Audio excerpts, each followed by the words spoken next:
नमस्कार सभी को। व्यवसाय अध्ययन की कक्षा में आपका पुनः स्वागत है। पहले दो वीडियो में आप प्रबंध का अर्थ और इसकी विशेषताओं के बारे में जान चुके हैं। आज का हमारा टॉपिक है प्रबंध के महत्व। क्या महत्व होता है इसका, क्यों ज़रूरी होता है प्रबंध। तो इसके लिए एक सिंपल सा स्लोगन भी दिया जाता है कि anything minus management equals to zero. इसका मतलब कि कोई भी कार्य करें और उसमें आप कोई योजना नहीं बनाते हैं, प्रबंध नहीं करते हैं, तो उसके बाद आपको उसका परिणाम शून्य ही प्राप्त, असफल ही आप होते हैं।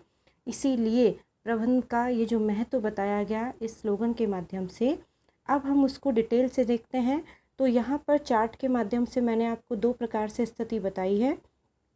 प्रबंध की स्थिति अगर आपसे पर्टिकुलर कहा जाए तो प्रबंध की स्थिति में दो दृष्टिकोण होंगे हमारे पास। एक 1991 से पूर्व, मतलब पहले क्या स्थिति थी, प्रबंध पहले कैसा होता था, और पर्टिकुलर कहा जाए नहीं 1991 के पश्चात बताइए, तो वो ये स्थिति हो गई जो वर्तमान में चेंजेस होके हुआ है 1991 के बाद। तो सबसे पहले जो ये फर्स्ट कॉलम है आपका कि प्रबंध की स्थिति के बारे में आप जानेंगे कि अगर बात करें उदारीकरण से पूर्व की स्थिति क्या रही है, तो आप बताएंगे कि उस समय क्या था।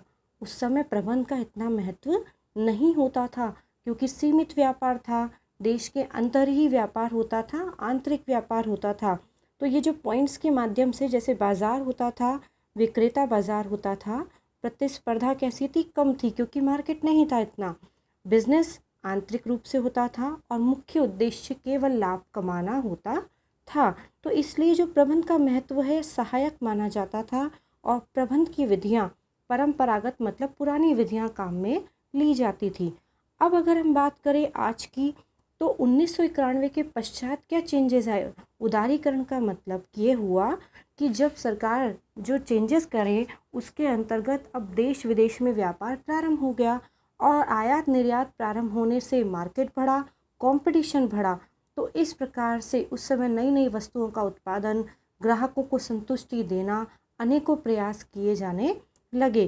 तो वही बात, जैसे फर्स्ट पॉइंट, बाज़ार अब क्रेता बाज़ार हो गया। क्रेता बाज़ार मतलब कि जो भी वस्तुएं बनेगी ग्राहकों की रुचि के अनुसार बनेगी, उनकी पसंद के हिसाब से होगी, जिससे ग्राहक संतुष्ट हो और दीर्घ काल तक हम उससे लाभ कमा सकें। वो संतुष्ट होगा तो वो फिर से आप ही के पास आएगा वस्तु खरीदने के लिए। और जबकि पहले कैसा बाज़ार था, केवल विक्रेता बाज़ार, जो बना है उस वस्तु की बिक्री हो। ठीक है। सेकंड पॉइंट है जैसे प्रतिस्पर्धा, तो जैसे कहें कि मार्केट कम था तो सीमित थी और अब क्या हुआ, विस्तृत हो गई। व्यवसाय पहले आंतरिक था और अब आंतरिक भी है और देश की सीमाओं के बाहर भी है। उद्देश्य लाभ कमाना था और अब है पक्षकारों की, वो पक्षकार जो व्यवसाय से संबंधित है। इसके साथ ही मुख्य उद्देश्य हुआ ग्राहक संतुष्टि, क्योंकि ग्राहक बाजार का राजा माना जाता है। प्रबंध का महत्व प्राथमिक हो गया कि प्रबंध हमें करना ही है, योजना बना के ही कोई कार्य प्रारंभ करना है। और प्रबंध की जो आधुनिक विधियाँ, नई नई विधियों को काम में लिया जाने लगा। तो एक तो ये टॉपिक हुआ आपका प्रबंध की स्थिति का, जहाँ पर आपसे पूछ सकते हैं क्वेश्चन में उदारीकरण से पूर्व की स्थिति बताएं या पर्टिकुलर उदारीकरण के पश्चात की स्थिति बताएं। और अगर ऐसे ना दे के वर्तमान में डायरेक्ट आपके पास एक निबंधात्मक प्रश्न हो कि प्रबंध के महत्वों का वर्णन कीजिए, तो आप इसके लिए बता सकते हैं कि हम प्रबंध काम में ले रहे हैं। क्यों? क्योंकि वर्तमान में प्रतिस्पर्धा का सामना करना है, अनेक चुनौतियां हैं।